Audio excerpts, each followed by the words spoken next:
To gain awareness of triggers is very easy to do in therapy.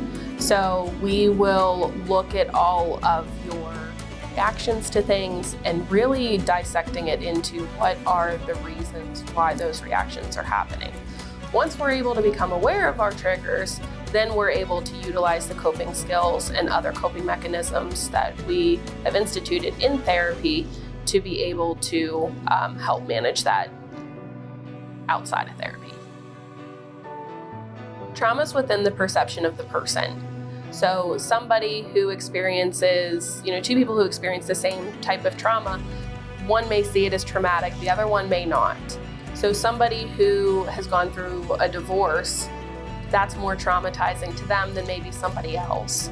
So it's all about the perception of the person and how they identify if their trauma has affected them in a negative way.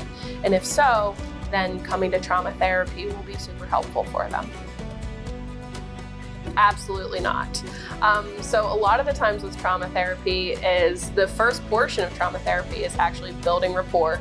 So that's super important in trauma therapy, as well as identifying triggers and other coping skills, because we want to get you to a stable point before you actually start going into detail about your trauma.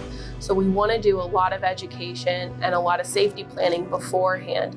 Then when we get to the trauma narrative, which is very typical in most trauma therapies, is that you will then have an opportunity to go into detail and talk openly about what you've experienced.